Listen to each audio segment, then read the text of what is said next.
Sir Pawan Kalyan గారికి EC shock ఇచ్చింది. ఆయనకు నోటీసులు పంపించడం జరిగింది సార్. మరి నోటీసులు ఎందుకు పంపించింది? దీనివల్ల కారణాలు ఏంటి? ఇప్పుడు దీనివల్ల మరి పవన్ కళ్యాణ్ గారికి ఏమన్నా నష్టం వాటిల్లే ఛాన్స్ ఏమైనా ఉన్నాయా సార్?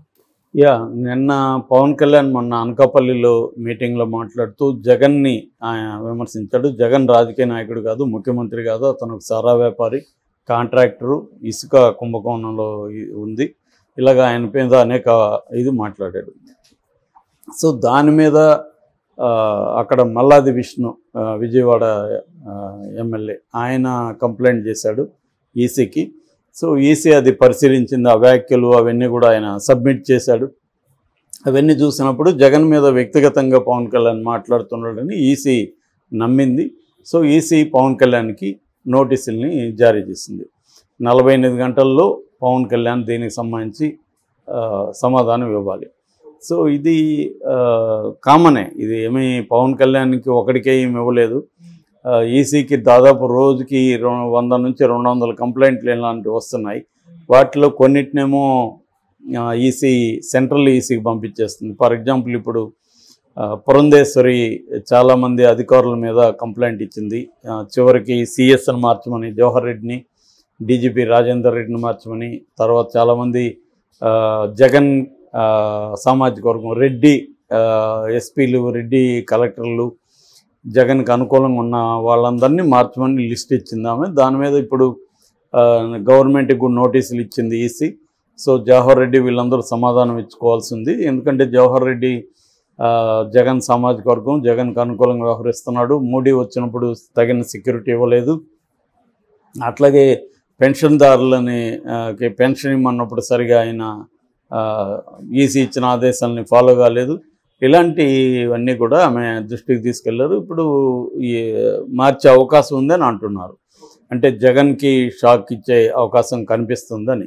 మేబీ జగన్ కూడా ఇవన్నీ ఎక్స్పెక్ట్ చేసి ఉండొచ్చు. ఎందుకంటే బీజేపీతో ఎప్పుడైతే ఈ కూటమి కలిసిందో జగన్ కూడా తనకు అనుకూలమైన వాళ్ళు మార్చే అవకాశం ఉంది అనేది తనకు కూడా మెంటల్గా ఐడియా ఉండొచ్చు, ప్రిపేర్ అయి ఉండొచ్చు. కాకపోతే ఇదంతా ఏంటంటే ఇప్పుడు ఈసీ ఎవరికి అనుకూలంగా లేకుండా ఇప్పటివరకు చూసుకున్నప్పుడు కొంత బ్యాలెన్స్డ్గా ఉన్నట్టే మనకు అర్థమవుతుంది. నిన్న కూడా నాని వాళ్ళు పోలీసుల మీదకి, పోలీస్ స్టేషన్ మీదకి వెళ్ళాడు పోనీ నాని. ఎందుకంటే వైసీపీ కార్యకర్తలను వాళ్ళు పోలీసులు కొట్టారని చెప్పి. అది వాస్తవం. ఎప్పుడైనా కొట్టినప్పుడు గట్టిగా ప్రశ్నించడానికి వెళ్తే తప్పేం లేదు కదా. వాళ్ళు ఏమన్నా అక్కడ దౌర్జన్యం చేస్తుంటే పర్వాలేదు, మరి చేశారా లేదనే తేలాలి. కేసులు పెట్టారు, వాళ్ళేమో మా మీద దౌర్జన్యం చేశారంటున్నారు. కానీ మరి పోలీసులు కొట్టే హక్కు వాళ్ళకి ఎవరు ఇచ్చారని అడగకూడదా? అడిగితే కూడా దాన్ని ఇష్యూ చేస్తారా అనేది వాళ్ళు అంటున్నారు. సో అది తేలాల్సి ఉంది. అంటే ఇలాంటివి ఇంకా చాలా జరుగుతాయి రాను. ఈరోజు ఇందాకే చూసాను, వైసీపీ తెలుగుదేశం కార్యకర్తలు భయంకరం కొట్టుకొని గాయాలంతా అయినాయి. సో ఇవి ఇంకా పెరుగుతాయి. వైలెన్స్ పెద్ద ఎత్తున పెరిగే అవకాశం ఉందని చాలామంది చెప్తున్నారు ఆంధ్రప్రదేశ్లో. ఎందుకంటే ఇద్దరికి కూడా స్వీప్ ఎవరి వైపు లేదు. ఈ 1 monthలో వీళ్ళు చేసే స్ట్రాటజీలను బట్టే విన్నింగ్ అవకాశాలు అటువైపు వెళ్తాయా ఇటువైపు వెళ్తాయా అనేది తేలుతుంది.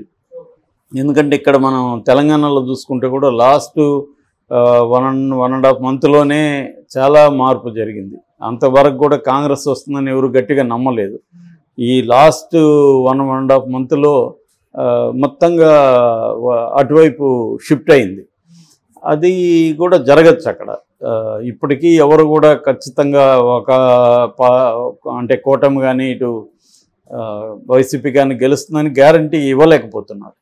కానీ ఇది మారే అవకాశం ఉంది. ఎందుకంటే కరెక్ట్గా 1 month ఉంది కాబట్టి 1 month టైంలో అనేక సంఘటనలు జరగవచ్చు. 2 వైపులు కూడా కొన్ని రకాల వ్యూహాలని చివరి నిమిషంలో అప్లై చేద్దామని పెట్టుకొని ఉంటారు. సో ఊహించని ఎత్తుగడతో చివరి నిమిషంలో శత్రువుని ఎలా దెబ్బతీయాలనేది ఇద్దరు కూడా రెడీ చేసి పెట్టుకుంటారు. క్రైమ్ సీన్లు కూడా జరగచ్చా అంటే వైలెన్స్ కోపం ఉంది. ఎవరినన్నా చంపేసి ప్రత్యర్థులు చంపారని వీళ్ళు చంపారని వాళ్ళు, ఇలాంటి జరిగే అవకాశాలు కూడా ఉన్నాయి. సో అంటే ఇప్పుడు వైసీపీని గట్టిగా వ్యతిరేకిస్తున్న ఎవరినో చంపారనుకో, వీళ్ళే తెలుగుదేశం వాళ్ళే, అది వైసీపీ అకౌంట్లోకి వెళ్తుంది. తెలుగుదేశంను గట్టిగా వ్యతిరేకిస్తున్న వాళ్ళు ఎవరినో చంపితే అది తెలుగుదేశం అకౌంట్లోకి వెళ్తుంది. అప్పుడు వైసీపీ దాన్ని పడుకుంటుంది. ఇలా 2 పార్టీలు కూడా చేసే అవకాశం ఉంది. చాలామంది వాలంటీర్లు కూడా జాగ్రత్తగా ఉండాలని చెప్తున్నారు. వాలంటీర్లను కూడా ఏదైనా చేసే అవకాశం ఉంది, దాన్ని తెలుగుదేశం వాళ్ళ మీద మోపే అవకాశం ఉంది. అట్లాగే వీళ్ళు దస్తగిరి లాంటి వాళ్ళకి ఏమన్నా తెలుగుదేశం వాళ్ళే హాని చేసి అది వైసీపీ వాళ్ళు చేశారని చెప్పే అవకాశం ఉంది. ఇలాగా చెప్తున్నారు, చాలా రకాల పుకార్లు వస్తున్నాయి. అందుకని ఇంకా బెట్టింగ్ రాయిలు కూడా అన్ని రకాల ఆరాలు తీస్తున్నారు ఆంధ్రప్రదేశ్లో. ఎటువైపు కూడా స్ట్రాంగ్గా బెట్టింగ్ ఇప్పటివరకు జరగలేదు. ఎందుకంటే గ్యారంటీగా ఇది ఇండివిజువల్స్ మీద మాత్రమే బెట్టింగ్లు జరుగుతున్నాయి. అంటే కొంతమంది బోత్ పార్టీస్లో ఇంపార్టెంట్ వాళ్ళు ఉంటారు కదా. ఫర్ ఎగ్జాంపుల్ వైసీపీ రోజా, తర్వాత కొడాలి నాని, వంశీ, వల్లభనేని వంశీ, జగన్, అవినాష్ రెడ్డి, ఇలాగా కొంతమంది వైసీపీలో, ఇటు తెలుగుదేశంలో కూడా కుప్పం కావచ్చు, మంగళగిరి లోకేష్ కావచ్చు, పిఠాపురం పవన్ కళ్యాణ్ కావచ్చు, అచ్చెన్నాయుడు కావచ్చు, హిందూపురం బాలకృష్ణ, ఎందుకంటే అక్కడ హిందూపురంలో కూడా ఇప్పుడు ఆయన స్వామి అక్కడ ఇబ్బంది పెడుతున్నాడు. సో పరిపూర్ణానంద స్వామి, ఇలాగా వాళ్ళ మీద మాత్రమే బెట్టింగ్లు కడుతున్నారు తప్ప ఇంకా మెయిన్ స్ట్రీమ్ ఒక పార్టీ యాజ్ ఏ హోల్గా ఇంకా రంగంలోకి రాలేదు. దాన్ని బట్టి కూడా మనకు అర్థమైంది ఏమవుతుందంటే స్వింగ్ ఒకవైపు కంప్లీట్గా లేదు, స్వీప్ లేదు. కాబట్టి ఈ కాంటెక్స్ట్లో ఎలక్షన్ కమిషన్ని కూడా పర్ఫెక్ట్గా వాడుకుందామని తెలుగుదేశం వైసీపీ కంటే కూడా ఎక్కువ కంప్లైంట్లు చేస్తుంది. ఎందుకంటే వైసీపీ అధికారంలో ఉంది కాబట్టి తనకు అనుకూలమైన వాళ్ళని ఎలక్షన్కి ముందుగా జగన్ అనేక ట్రాన్స్ఫర్లు చేశాడు. ఒకవేళ ఈసీ తీసేసిన వాళ్ళు పోగా మిగిలిన వాళ్ళు ఉంటారు కదా అనేది అతని ప్లాన్ ఉండొచ్చు. అలాంటి వాళ్ళని చాలామందిని అక్కడ పెట్టారు. ఇప్పుడు వాళ్ళ మీద పురంధేశ్వరి గట్టిగా పోరాడుతుంది. అది కాకుండా రోజుకి 100-150 ఇస్తున్నారు. ఆల్రెడీ కొంతమందిని మార్చారు కూడా ఈసీ.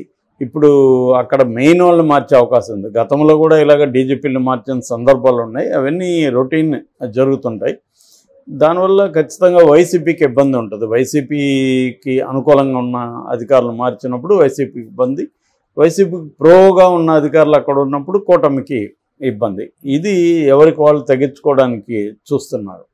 అంటే అనేక వ్యూహాలు అనేకవి జరుగుతున్నాయి. ఈ కాంటెక్స్లో ఇప్పుడు అందరూ కూడా నోరులు జాగ్రత్త పెట్టుకోవాల్సిన అవసరం ఉంది. ఆ మధ్య కూడా జగన్ పశుపతి అన్నాడని అతనికి నోటీసులు ఇచ్చారు. అయితే నేను పశుపతి అనలేదు, పసుపుపతి అన్నాను.